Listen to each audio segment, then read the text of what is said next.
Hello students, आज मैं बात करने वाला हूँ इलेक्ट्रिक फ्लक्स की। इलेक्ट्रिक फ्लक्स क्या होता है? इलेक्ट्रिक फ्लक्स होता है total number of electric field lines passing through any given area perpendicularly. Okay, case wise बात करते हैं हम लोग। पहला केस जो है वो कहता है कि अपना जो इलेक्ट्रिक फील्ड है वो यूनिफॉर्म है और फ्लैट सरफेस है। ठीक है, ये सपोज करो कोई एक फ्लैट सरफेस है, हॉरिजॉन्टल है सपोज करो, और ऊपर की तरफ ऐसा कोई इलेक्ट्रिक फील्ड है जो कि यूनिफॉर्म है। इस सरफेस के हर पॉइंट पर इलेक्ट्रिक फील्ड की वैल्यू ई है और इस सरफेस के परपेंडिकुलर ही है, क्योंकि एक यूनिट एरिया से perpendicularly E number of lines pass कर रही हैं। अगर ये पूरा एरिया अपना एस है तो एस एरिया से कितनी नंबर ऑफ लाइंस पास करेंगी? टोटल फ्लक्स जो आ जाएगा वो आ जाएगा दोस्तों ई इंटू एस। ओके, दूसरे केस की अगर मैं बात करूं, सरफेस तो अपना फ्लैट ही है भाई, ओरिजेंटल फ्लैट वैसा ही, मगर इस बार जो लाइंस हैं वो इस सरफेस के परपेंडिकुलरली ना होके कुछ एंगल पर है। मतलब सरफेस का परपेंडिकुलर डायरेक्शन सपोज करो अगर ये डॉटेड लाइन है तो इससे कुछ एंगल पर है, लेट अस से थीटा एंगल पर, जो अपना ई है वो है। तो अब इस ई का पूरा कंपोनेंट परपेंडिकुलर तो है नहीं, एक जो कंपोनेंट है सरफेस के पैरेलल जिसकी वैल्यू ई साइन थीटा होगी, और एक कंपोनेंट सरफेस के परपेंडिकुलर होगा जिसका वैल्यू ई कॉस थीटा होगा। तो जो इस बार हमें फ्लक्स मिलने वाला है उसकी वैल्यू आ जाएगी दोस्तों, flux is equal to area कितना है अपना एस, और ई कितना है परपेंडिकुलर जाने वाला, ई कॉस थीटा, यानी कि E into S into cos theta. यानी हम लोग इसको लिख सकते हैं E vector dot S vector. ध्यान से देखो, A vector dot B vector कितना होता है, A B cos theta. Similarly यहाँ पे जो एस वेक्टर है अपना वो इधर की तरफ है एस वेक्टर, राइट, और ई इधर की तरफ है ई डॉट एस, करेंगे तो अपना फ्लक्स आ जाएगा इस केस में। अब बात करते हैं केस 3 की, जिसमें सरफेस अपना कैसा भी इरेगुलर है, हर पॉइंट पर ई की वैल्यू कहीं भी कुछ भी हो सकती है, हर पॉइंट पे कांस्टेंट है नहीं, तो पूरे सरफेस से इकट्ठे हम लोग फ्लक्स नहीं निकाल पाएंगे। हमें एक छोटा सा एलिमेंटल एरिया कंसीडर करना होगा। सपोज करो ये है वो एरिया एलिमेंटल जिसकी वैल्यू हम लोग डी एस बोल दिए, उसकी डायरेक्शन कहीं लेफ्ट लेटर से इधर की तरफ है, राइट। अब इस पॉइंट पे जो ई है वो इधर की तरफ है, ठीक। तो इस छोटे से सरफेस से कितना फ्लक्स जा रहा होगा बताओ? डी फाई जो जाएगा वो हो जाएगा अपना ई vector dot D S vector, case number 2 के अकॉर्डिंगली। ये तो आया एलिमेंटल एरिया के थ्रू। पूरे सरफेस पे अगर हमें निकालना होगा तो हम लोग क्या करेंगे, इसी डी फाई को इंटीग्रेट कर देंगे, इंटीग्रेशन डी फाई, राइट। मतलब पूरे सरफेस से जो फ्लक्स जा रहा होगा उसकी वैल्यू आ जाएगी vector E dot vector S. ये आ गया अपने फ्लक्स का फॉर्मूला। ध्यान देना दोस्तों, ये नंबर ऑफ लाइंस था, नंबर मीन्स स्केलर क्वांटिटी था। ये यहाँ से भी देख पाएंगे हम लोग कि ये डॉट प्रोडक्ट है तो ये स्केलर ही है। इसकी वैल्यू जो होगी वो पॉजिटिव, नेगेटिव और जीरो कुछ भी हो सकती है, राइट। देखते हैं कुछ न्यूमेरिकल्स। ओके, तो ये क्वेश्चन क्या कहता है कि अपने पास इलेक्ट्रिक फील्ड है 10 आई कैप 10 जे कैप, और जो एरिया है वो एक स्क्वायर है 10 मीटर स्क्वायर का, वाई जेड प्लेन के पैरेलल। इस इलेक्ट्रिक फील्ड में दोस्तों ध्यान से देखोगे दो कंपोनेंट है, एक है 10 आई कैप, एक है 10 जे कैप। जो 10 जे कैप है वो 10 मैग्नीट्यूड का है वाई एक्सिस के पैरेलल, ठीक है, वाई जेड प्लेन के भी पैरेलल हो जाएगा, राइट। तो इस ये तो परपेंडिकुलर जा नहीं रहा, इसके वजह से तो फ्लक्स जो आएगा वो जीरो आएगा। बचा जो 10 आई कैप, ये एक्स एक्सिस के पैरेलल है, मतलब वाई जेड प्लेन के कैसा है, परपेंडिकुलर, तो जो भी फ्लक्स जाएगा वो इसी की वजह से जाएगा। ये जो प्लेन है एरिया फिक्स प्लेन है, और मैग्नीट्यूड ऑफ जो फ्लक्स देगा इलेक्ट्रिक फील्ड वो कांस्टेंट है 10 आई कैप।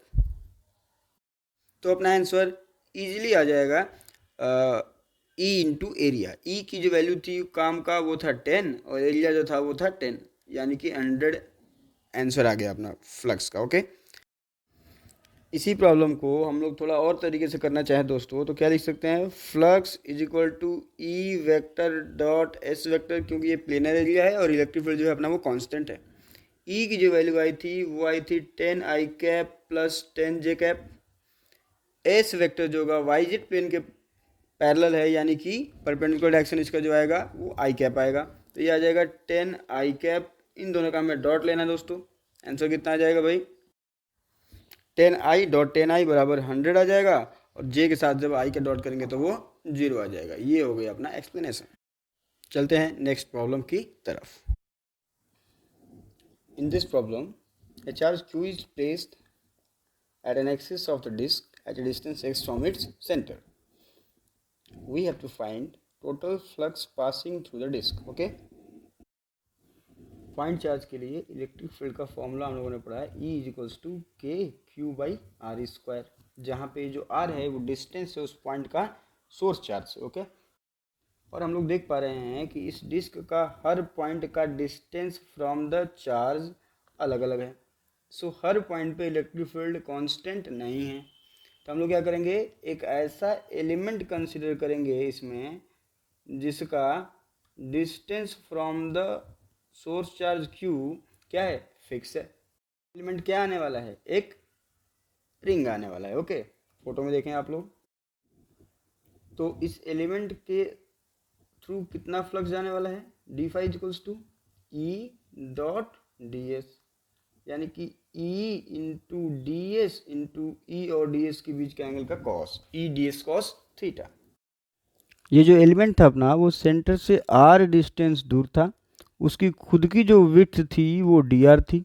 ठीक है, ई का वैल्यू अगर हम लोग रखें तो ये डिस्टेंस कितना हो जाएगा, root over x square plus are square. तो ये ई की जगह पे आ जाएगा K Q by root over x square plus are square का स्क्वायर।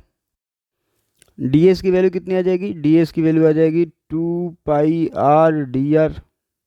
कॉस थीटा की वैल्यू कितनी आ जाएगी, कॉस थीटा हो जाएगा, याद करो ये एंगल अगर अपना थीटा है, ये एंगल थीटा ही है, कॉस थीटा की वैल्यू बेस अपॉन हाइपोटेनस वो हो जाएगा x divided by root over x square plus are square.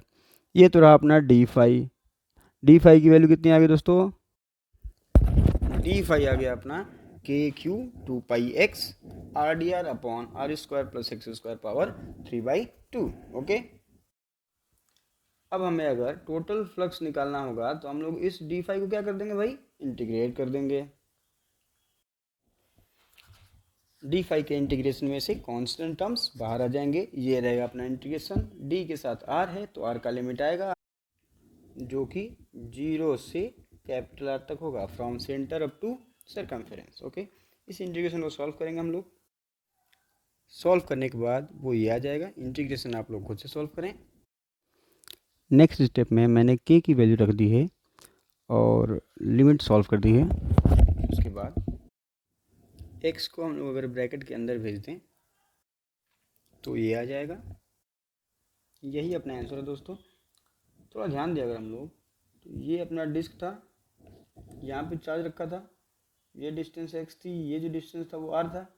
अगर मैं डिस्क के सरकमफेरेंस को चार्ज से मिलाऊँ, जहाँ पे चार्ज रखा हुआ था उससे मिलाऊँ, तो ये जो एंगल आया इस अगर मैं इसको थीटा बोलूँ, ठीक है, ध्यान देना कॉस थीटा की वैल्यू कितनी आने वाली है दोस्तों, बेस अपॉन हाइपोटेनस, जो कि हो जाएगा root over R square plus X square. बोलो भाई, ठीक है। तो अगर इस कॉस थीटा को मैं इस आंसर में इंसर्ट करूं तो ये अपना जो आंसर आने वाला है फ्लक्स का वो आ जाएगा दोस्तों Q/2 epsilon naught 1 minus cos theta, जो कि याद करना थोड़ा आसान है क्योंकि इसी टाइप का मिलता जुलता सवाल हम लोगों ने किया था। कैसा किया था, ध्यान दें। पहले हम लोगों ने कर रखा था कि एक डिस्क है अपने पास जिसमें चार्ज डिस्ट्रीब्यूटेड है, सिग्मा उसकी सरफेस चार्ज डेंसिटी है, उसका रेडियस आर है, उसके एक्सिस पे एक्स डिस्टेंस दूर पॉइंट पी पे जो ई निकालना था हम लोगों को, याद करो हम लोगों ने ई निकाला था एक्सिस के पॉइंट पर, वो आया था सिग्मा/2 epsilon naught 1 minus cos theta. और अब इस पुराने वाले क्वेश्चन में जब हम लोगों ने इस पॉइंट पी पर कोई क्यू चार्ज रख दिया तो इससे जो फ्लक्स निकला डिस्क से, उस फ्लक्स की वैल्यू कितनी आ गई दोस्तों, Q/2 epsilon naught 1 minus cos theta. Result याद करना बहुत ही आसान है। ओके, चलते हैं नेक्स्ट प्रॉब्लम की तरफ। ओके,